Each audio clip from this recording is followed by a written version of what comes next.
کالڤن کلاین ئەو پیاوەی بەڕێکەوت بوویە ملیاردێر.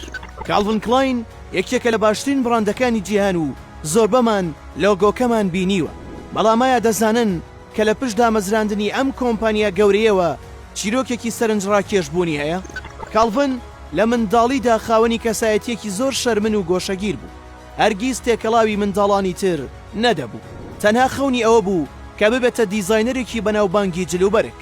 هەرەو خەونە ژوای لێکردبوو کە هەوڵی بۆ بدات وە بچێتە کۆمپانیایەک بۆ فێربوونی دیزاینکردنی جلوبەرگ. دوای ماوەیەکیش دەچێتە کۆمپانیایەک دەست بە کێشانی سکێجەکانی دیزاینکردن دەکات. بەرەو پێشچوونەکانی باش بوون تا ئەو کاتی لە ساڵی 1968دا توانی کۆمپانیایەکی تایبەت بەخۆی دابمەزرێنێت بە ناوی کالڤن کلاین، بەڵام نەگەر هیچ سەرکەوتنێکی بەدەست نەهێنا، بەڵکو کۆمپانیاکەی گەیشتە ئەو ئاستەی کە لە مایە پوچ بوون نزیک ببێتەوە، بۆیە ناچار بوو لە دوکانەکەی باوکیدا دەست بە کارکردن بکات بۆەوەی پارە بەدەست بهێنێ و لە ڕێگەی ئەو پارەیەوە کۆمپانیاکەی لە مایە پوچ بوون بپارێزێت. بەم شێوەیە بەردەوام دەبێت تاکو ڕووداوە سەیرەکەی ژیانی ڕوودەدا و بازرگانێک بە هەڵەڕێی دەکەوێتە دوکانەکەی. کاتێک بازرگانەکە چاوی بە دیزاینەکان دەکەوێت زۆر سەرسام دەبێت پێیان، هەر بۆیە بڕیار دەدات بەشێکی زۆربەی جلەکانی لێ بکرێت.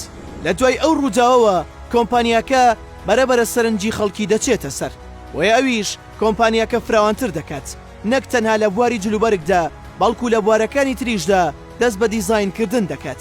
یەکێکیش لە گەورەترین سەرکەوتنەکانی بریتی بوو لە دروستکردنی پانتۆڵی کابۆ.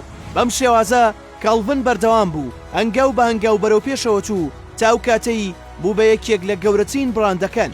لە ساڵی 1983 ناوی دەچێتە لیستی یەکێک لە بەناوبانگترین مارکەکانی جیهان، هەروەها ناوی دەچێتە لیستی 25مین پڕفرۆشترین براند لە ئەمریکا. ئەمە چیرۆکی ئەو پیاوە بوو کە بەڕێکەوت بازرگانێک ڕێی کەوتە دوکانەکەی و بەم شێوازە بەناوبانگ بوو. بەڵام لێرەدا ئەوەتان بیر نەچێت ئەگەر کالڤن کۆڵی بدایە لە دیزاینکردنی جلەکان ئەو کاتە ئەو ڕێکەوتە هەرگیز ڕووی نەدەدا. وەیە بەردەوام بە تۆش ئەتوانیت بگەیت.